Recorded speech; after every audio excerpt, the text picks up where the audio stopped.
Thank you. Thank you. I think I'll stop right there. Take a seat if you have one. Hello, building trades, and thank you, President and my friend Sean McGarvey. You've been a friend of mine for a long time, as many of you have. I wouldn't be standing here. I wouldn't have been elected to the United States Senate in the state that was a right-to-work state initially, were it not for American union labor. You know, I learned a long time ago, there's labor and there's unions. Unions.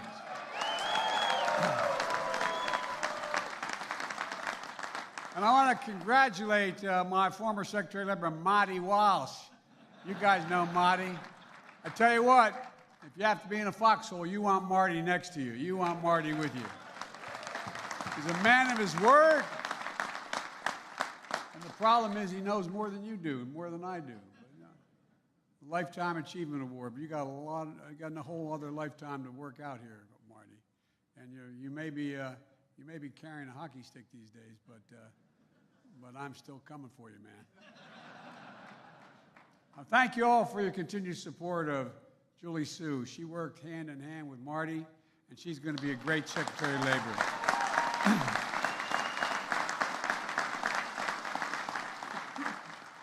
So good to see you guys. This feels like coming home, you know?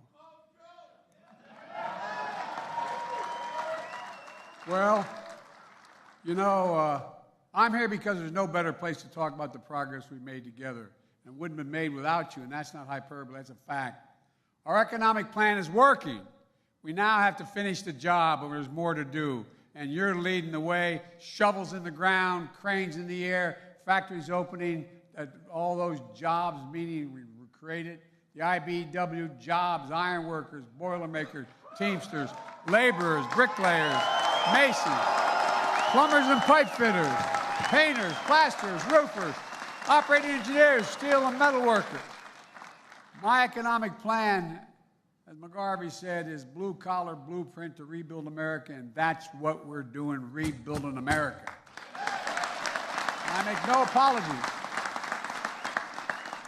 I make no apologies for being labeled the most pro-union president in American history. I'm proud of it. I'm proud of it. I really am.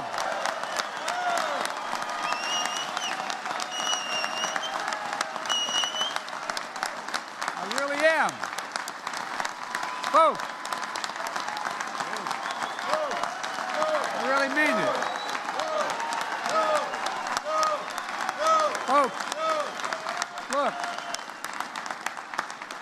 I tell business leaders all the time, I mean it sincerely, including the Business Roundtable, those folks, union workers are their saviors. You're the best, not a joke. You're the best workers in the world, not a joke. When one of the South Korean plants was going to invest in the United States in a chip factory, I asked him why, the CEO. He said, because you got the best workers in the world. You're the best workers in the world. That's not hyperbole. You know, it can take you 4 years to train to be as an apprentice. I wish we talked more about that because people don't understand that. They don't understand in order to become a full-blown member, you got to go through an apprentice process. It's like going back to college. You're spending years doing it. You get the best job done on time, long-term, and it costs less in the process. And I've said many times, Wall Street didn't build America. The middle class built America, and unions built the middle class. They did. That's the God's truth. And folks,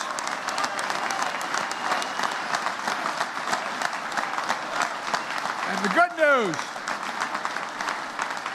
news is, even some of our corporate friends are figuring this out. That you built the middle class. And folks, we've created more than 12 million new jobs, more jobs in 2 years than any president created in a 4-year term, because of you. Because of you. The unemployment rate is 3.5%, near a 50-year low. An all-time record for construction jobs, nearly 800,000 manufacturing jobs, the fastest growth in 40 years.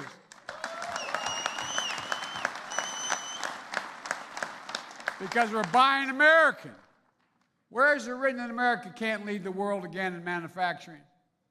I ran for president to rebuild the backbone of America, the middle class, to grow the economy from the middle out and the bottom up, not the top down. Because when the middle class does well, the poor will ladder up and the wealthy still do very well. You don't have to worry about them. We all do well. But that's a clear contrast to the other side.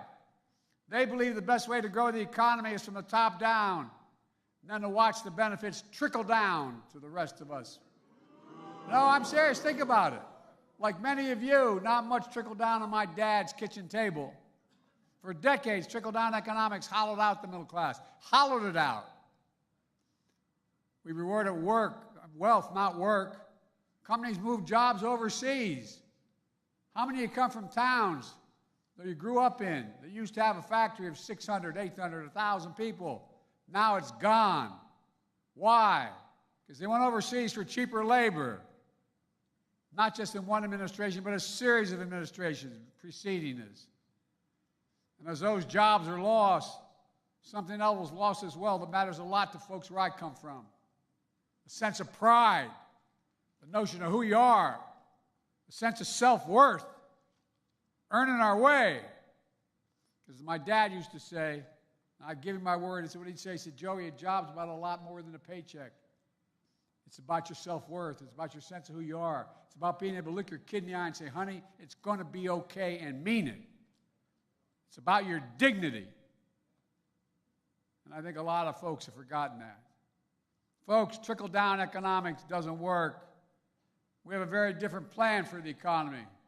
We, you and I, together, we're turning things around, and we're doing it in a big way.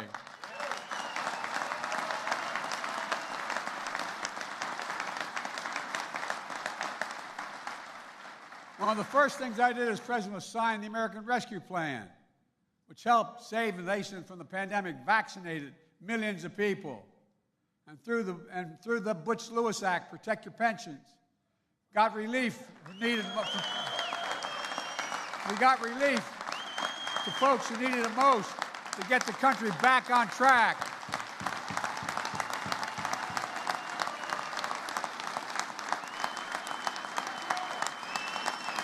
They didn't think we could do it.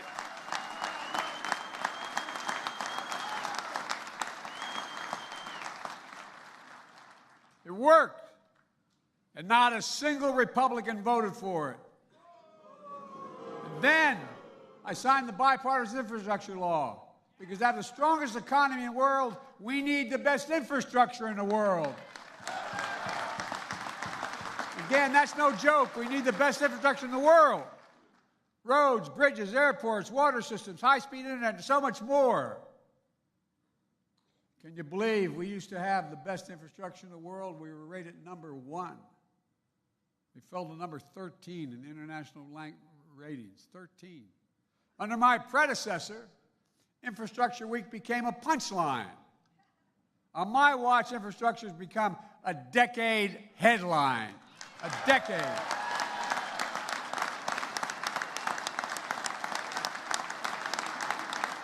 And that's where you all come in.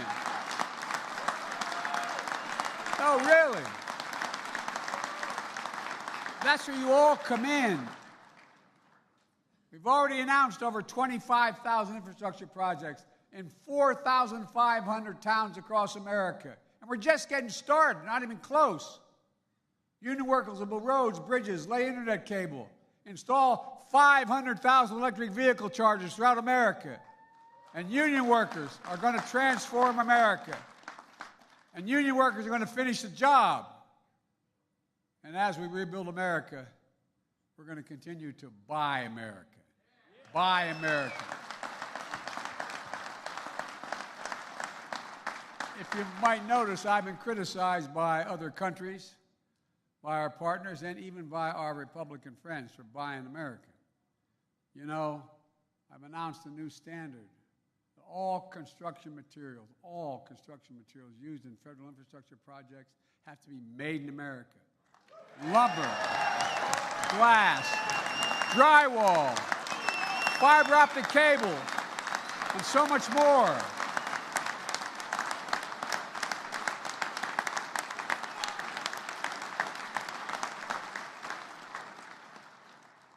president, I get to pick projects. I get to fund projects from the money that we get from the Congress.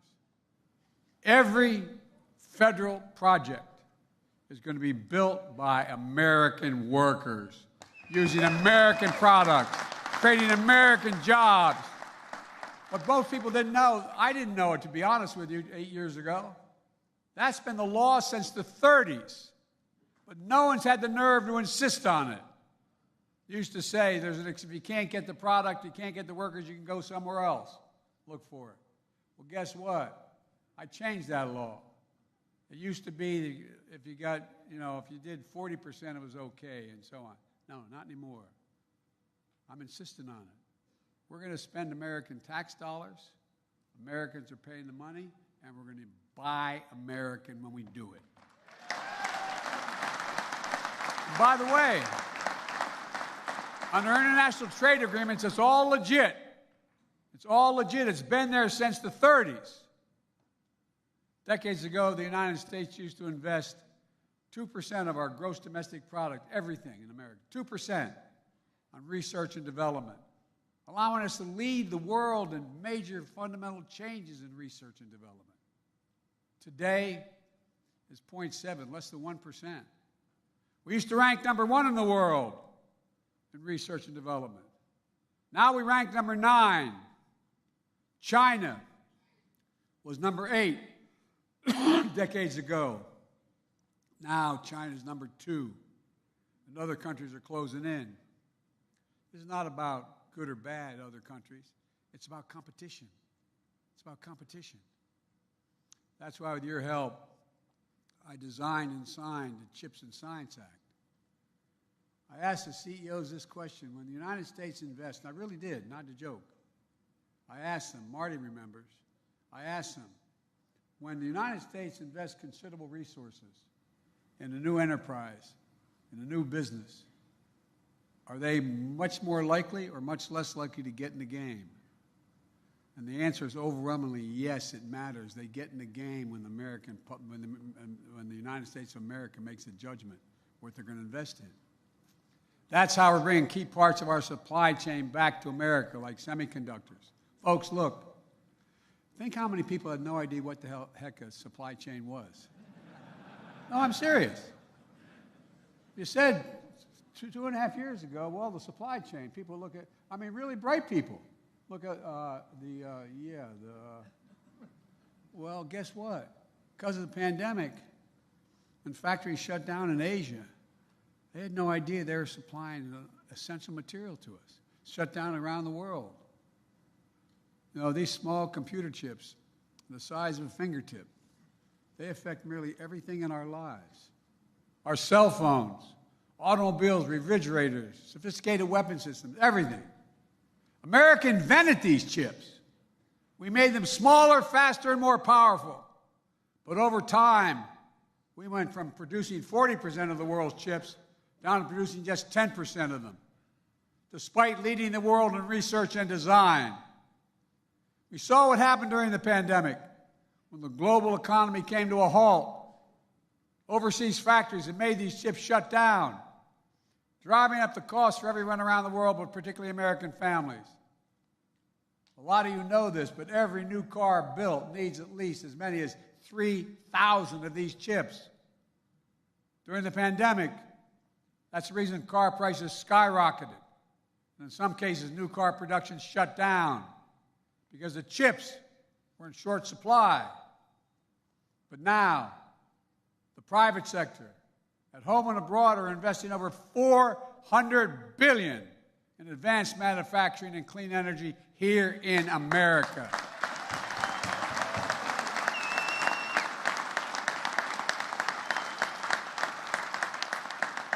It's not an exaggeration to say that's on a scale never seen before in this nation.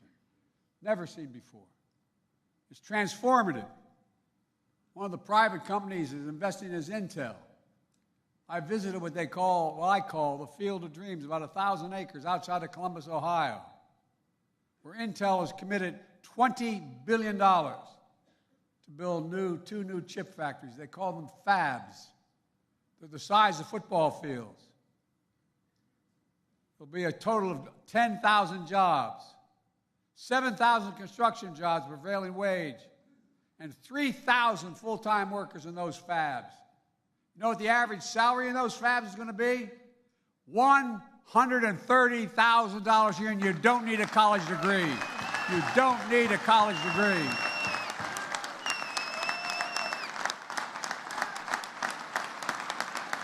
It's about time.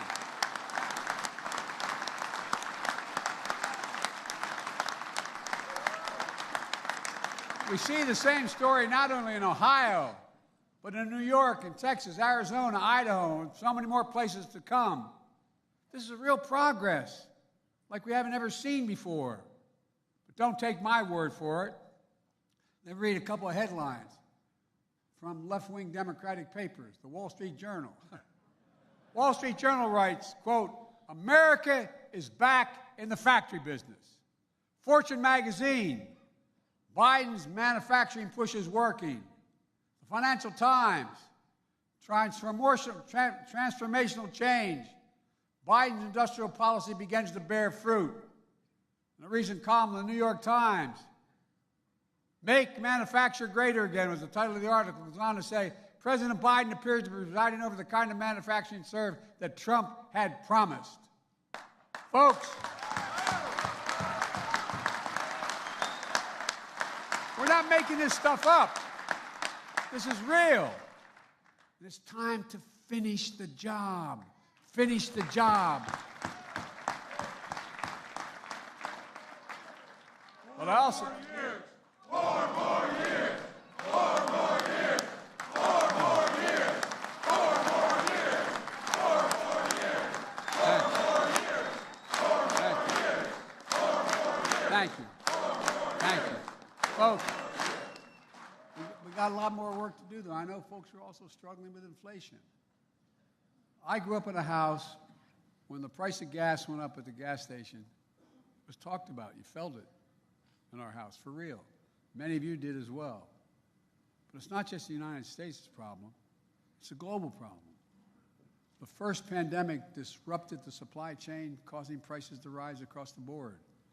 Putin's war in Ukraine disrupted energy supplies and food supply. There's millions of tons of grain in Ukraine. They blocked its access to the rest of the world. Through our policies, the pace of inflation has been coming down now for 9 months in a row, but there's more to go. It's slowed by 45%, but we have more to do. The way I think about it is the way my dad used to talk about it around the table. I mean it sincerely. Is how much is left at the end of the month in the total income you have to pay after you pay all your bills of every kind? How much is left? Is there any breathing room left? Well, we brought down inflation, but there's other prices to bring down that aren't categorized that way. That's why I wrote the Inflation Reduction Act, because there's more than one way to bring down costs of families. For example, Americans, this is not hyperbole, this is a fact. Americans pay more for prescription drugs than any advanced country on earth. Any advanced country, for the same exact drug. A drug made in America, sold in England, France, Canada, is cheaper than the drug sold here, made here. I've been fighting Big Pharma, to allow Medicare to be able to negotiate prices for a long time. These pharmaceutical companies. Well, we finally beat Big Pharma. They're still going to do very well. But we got it done, to my surprise, without a single Republican vote. I don't know where the hell these guys live. No, I really mean it. It surprised me. I've had more than half a dozen Republicans I used to serve in the Senate come up to me, and I gave my word I'd never say who they were, and I never will. Joe, we agree with you, but if I do this, I'll lose a primary. Not a profile of encouragement, but an acknowledgement. Look, it's going to have a profound impact on people's cost of living. How many of you know someone with diabetes? Raise your hand. Well, 1 in 10 Americans has diabetes. Millions of these diabetes patients need an insulin just literally to stay alive, not a joke. Insulin has been around for 100 years. The guy who invented it wouldn't put a patent on it because he wanted to be made available to everybody.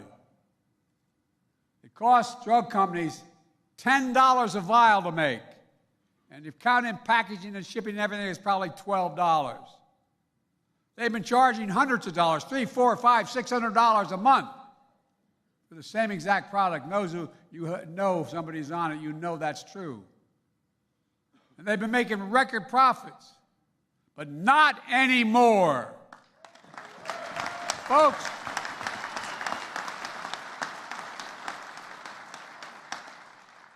the law we passed capped the cost of insulin at $35 a month for seniors on Medicare. Now, guess what? That is 300 and some % increase in what it cost them to do it. It's not like they're being cheated. $35 is something that cost you 10 to make. And at the time I did it, I also included everybody, not just folks on Medicare. But we didn't get the votes. We lost a couple Democratic votes. We didn't get it for everybody, only seniors. Well, I'm coming back to make sure every single American who needs it is only have to pay $35. Everyone.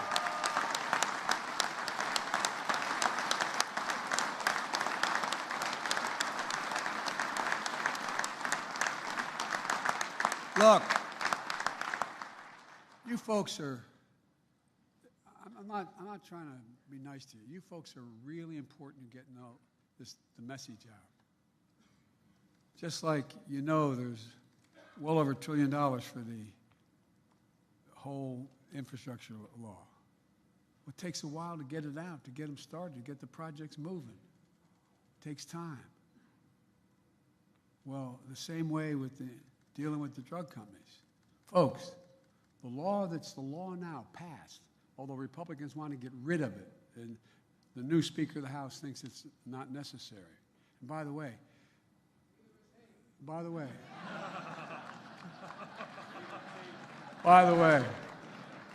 the fact is that this law on prescription drugs saves the government $168 billion. Doesn't cost the government, it saves them. Instead of having to pay out for the drug in Medicare, they don't have to pay that price. They pay the rational price. It's saving the taxpayers' money and saving lives. Next year, law I pass is going to cap out-of-pocket drug costs for seniors in Medicare. And by the way, a lot of you know people, unfortunately, and I did in my family too, who need cancer drugs and drugs for serious ailments that can be $10,000, $12,000, $14,000, $16,000 a year. Well, next year, the law we already passed, it doesn't kick in until next year, next January. The most they ever have to pay, no matter what their costs are, is $3,500 a year for drug costs. And by the way, the following year, the law requires it to be capped at $2,000. So even expensive cancer drugs that literally cost up to $13,000, $14,000, $15,000 a year, they can't be charged more than $2,000 total. It's going to be a game changer. It's going to save people's lives. But think of, a lot of you have, like me, have lost families to cancer, children, mothers, fathers. Well, you know what it's going to do? In addition to saving lives, it's going to give people some peace of mind. How many of you know when your mom or dad didn't want to tell you what they needed? Didn't want to tell you how much it's going to cost? Didn't want to tell you if in order to do it they're going to have to sell the house? Didn't want to say anything. It goes back to, maybe it's the Irish of it, but it's all about dignity. It really is about people's dignity. Inflation Reduction Act also makes the most significant investment in dealing with climate change. not only here in America, but anywhere in the world, in the history of the world. It's creating tens of thousands of good-paying jobs. It offers working families $1,000 a year in savings with rebates if they buy energy-efficient appliances, weatherize their homes. It offers tax credits for heat pumps, roof solar, new and used electric vehicles. And speaking of jobs, as I said earlier, guess who's going to install those 500,000 sergeant chases? The IBEW. Yeah. And by the way, when you do, think about it this way. My grandpop, who I never met, he died in the same hospital I was born in 2 weeks before I was born. But my grandpop was from, as they say in Maryland, from Baltimore. And he worked for the American Oil Company. And his job was to open up new gas stations around the country back in the late of the 20s and 30s. And guess what? People didn't want those gas stations because they didn't want all those, how many thousand gallons of oil or gasoline are sitting below the surface in my neighborhood? They were worried about it. But once the gas station was built, what happens? You end up having a drugstore.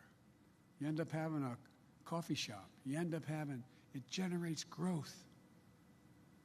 Well, you know, you're going to be building the roads and the highways and the bridges to get to these places. Laborers, iron workers, operating engineers, steel metal workers, women and men right here in this room. And by the way, almost all our investments requires employers to pay prevailing wage and use registered apprentices.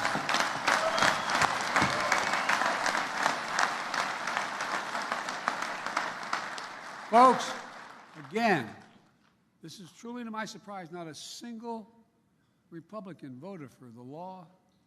And now they want to repeal used parts of it, including the clean energy jobs and the union jobs. You think if it weren't so prevalent around in the news, you'd probably think I'm making it up. It's hard to make up. We've made all this progress while being fiscally responsible. Let me be clear. In my administration, no one earning less than $400,000 a year will see their tax bill go up a single solitary penny, nor will they. No one. Because I don't want any excuses. As a matter of fact, my first 2 years in office, I've lowered the deficit by a record $1.7 trillion. Lowered the deficit, the debt. A simple reason for that. We thought maybe people should start paying their fair share. The Inflation Reduction Act is going to bring down hundreds of billions more in decades ahead, bring the cost down. We're doing all this by making the biggest corporations just begin to pay part of their fair share. Just pay your fair share. Pay at least something. No. True. Let me ask you this. Anyone in this room think the existing tax system is fair? No. You got it, man. You're tired of hearing me talk about it, but in 2020, 55 of the Fortune 500 companies paid zero in taxes with income profit of $40 billion. Paid zero. And people thought I was either exaggerating or they just didn't think it was true. But it's wrong to have that occur. So I instituted a horrible tax on these guys. 15%. That's less than y'all pay. And guess what? I've also proposed. We've gone from 700 billionaires since the pandemic to about 1,000 billionaires in America. You know what their average tax is? EIGHT, 8%. So I think there should be a minimum tax for billionaires.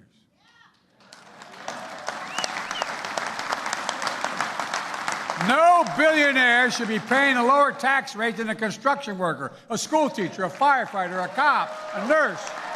I mean it. It's wrong. It's simply wrong.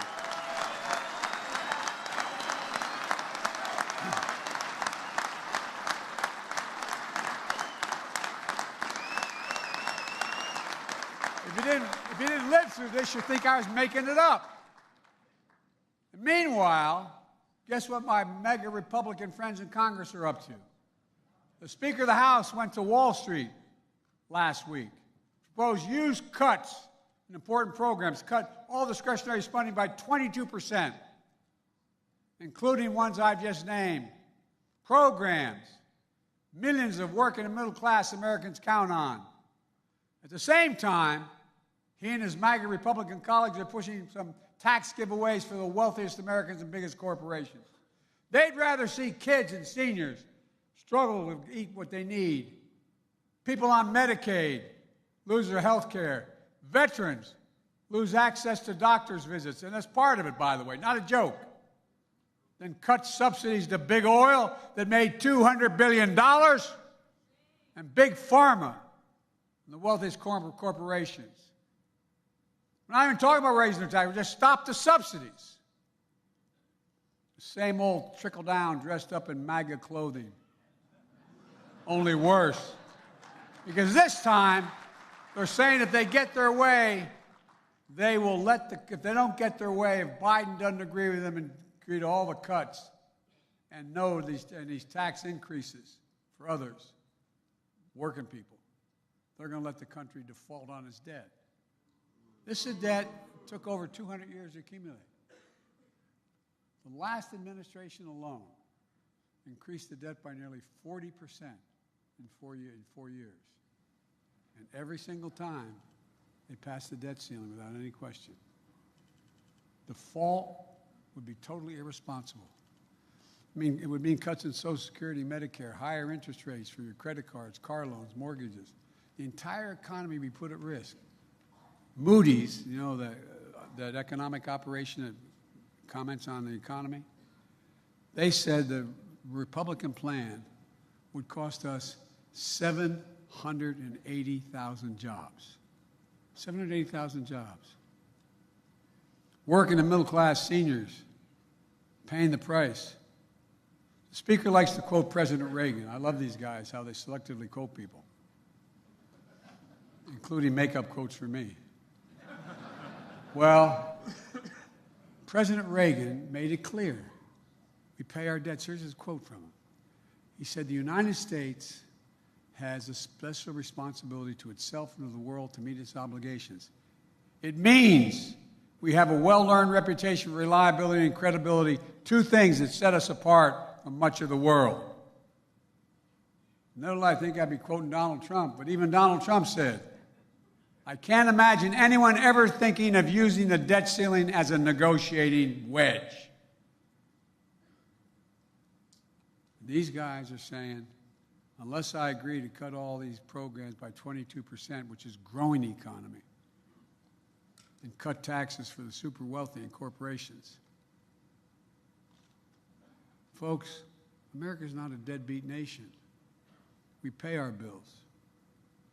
Look, let me close with this. I'm taking too much of your time. There are a lot of folks who look at the world and our economy through the eyes of Wall Street. I'm not one of them. I'm not saying anybody in Wall Street bad guys. That's not how I look at the world.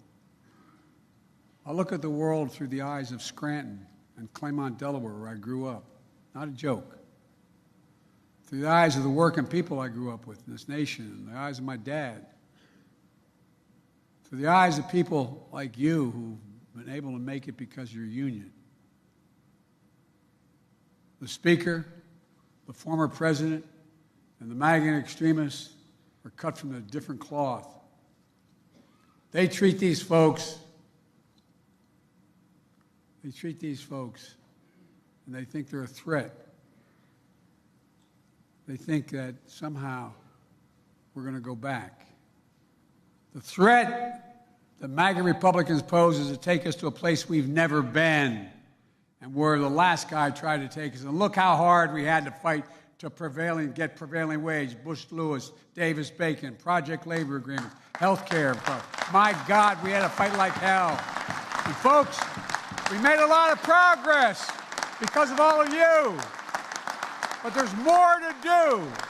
So let's finish the job. I've long said it's never been a good bet to bet against America, and I can honestly say, as I stand here today, I've never been more optimistic about America's future. We're on the cusp of major change. We're creating jobs again. Manufacturing has come alive again. People can afford a decent health care. Towns that have been forgotten and left behind for dead are coming alive again because of you all and what we're doing. Now we've just got to keep it going. Finish the job. We just have to remember who we are. We are the United States of America. There's nothing beyond our capacity. Nothing. If we work together. God bless you all, and may God protect our troops. Thank you, thank you, thank you.